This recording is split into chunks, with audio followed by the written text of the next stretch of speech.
Ito na po mga kababayan 'no, nagkaroon po ng, election sa Amerika at naglaban po si, Donald Trump and si Kamala Harris, ang, Vice President ng, Amerika. So ngayon po ay nagkaroon na po ng resulta at ang naging panalo po at ang mag-uupo na bagong presidente ng US ng Amerika ay si Donald Trump po 'no. Ang dating presidente po ng Amerika ay nagbabalik. Si Donald Trump 'no, namumula po ang Amerika ngayon 'no. Siya po ang nakakuha ng may pinakamataas na boto sa ginawang halalan sa Amerika. So ano po kaya ang magiging implikasyon nito sa Pilipinas? Alam po natin hindi po lingid sa kaalaman ng lahat sa mga Pilipino na ang halalan po ng Amerika ay tinututukan din po ng maraming tao sa buong mundo, lalong-lalo na po ang Pilipinas. Kung matatandaan po natin na alam naman natin na maraming mga na-EDSA site na naitayo dito sa bansang Pilipinas. Ngayon po, sa pagkakataong ito na napanalo si Donald Trump at alam naman natin ang naging kanyang plataporma at ang palaging sinasabi is American first. So sinasabi niya na American first, ayaw niya ng gulo at ang gusto nito ay puro negosyo. Negosyo, pakikipagkalakalan sa iba't ibang panig ng bansa. Ayaw nito ng gulo at ayaw nitong makisali sa iba't ibang parte ng mundo na may mga kinalaman sa pagkakagulo at pagkakabahagi-bahagi ng mundo. So, papaano po ang mangyayari sa mga EDCA site na nakatayo dito sa atin? Alam naman natin kung ano ang nagiging sitwasyon ng Pilipinas pagdating po ng naupo po si Joe Biden at nanalo si President Bongbong Marcos bilang presidente ng Pilipinas, kung papaano umusbong ang EDCA site sa Pilipinas. At alam po natin na ang President Bongbong Marcos ay malapit po sa pamunuan po ng Amerika 'no. Siya po ay, dumikit sa pamunuan po ng Amerika, not compared to President, Duterte before na naging siya naman is sa China pero hindi naman siya gano'n kalapit sa Amerika.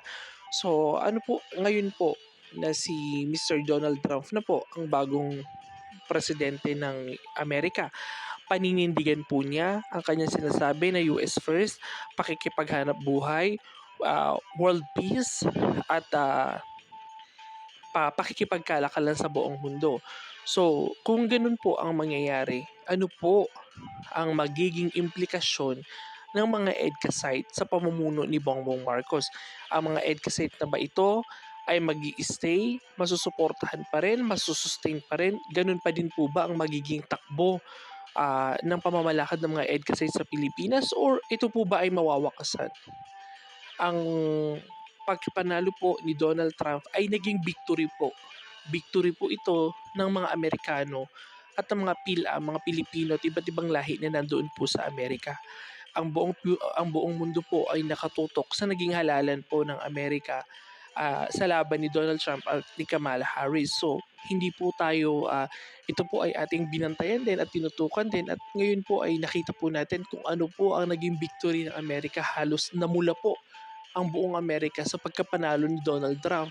So, okay 'no. So, tignan natin, ano po at bantayan din po natin ito po ay yung EDCA site po, yung mga itinayo po dito sa Pilipinas na mga EDCA sites, yung kasundo ni Bongbong Marcos dito sa pamunuan ng Amerika is ano po kaya ang tunay na magiging resulta. Ito po ang kaabang-abang 'no, tignan po natin 'to, ito po ay magiging galaw nila once na umupo na po si Donald Trump bilang bagong presidente. So, tignan natin kung masusunod kaya ang sinasabi ni Donald Trump na world peace, ah, pakikipagkalakalan sa ibang bansa, American first. So, tingnan natin kasi ito po ay napakagandang senyales 'no, maganda pong senyales ito ang pagkapanalo ni Donald Trump sapagkat masakit naman ito para kay Kamala Harris dahil, siya po ang inendorso ni Mr. Joe Biden na, maging presidente nga pero hindi niya nga napagtagumpayan. Alam naman natin na marami pa rin nagmamahal kay, Donald Trump, kaya nga po siya naibalik ngayon at napiling bagong um, presidente ng Amerika. So siguro tinignan din nila at batayan din nila ang mga plataporma na inaalok ni Donald Trump sa mga tao kaya siguro gano'n na minahal ulit siya at naging pang 47th president ng United States of America.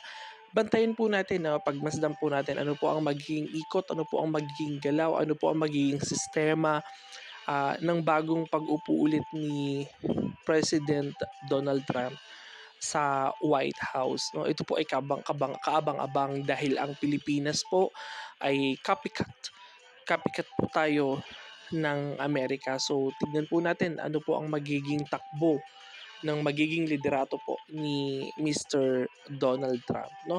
At po, maraming salamat po at congratulations Donald Trump.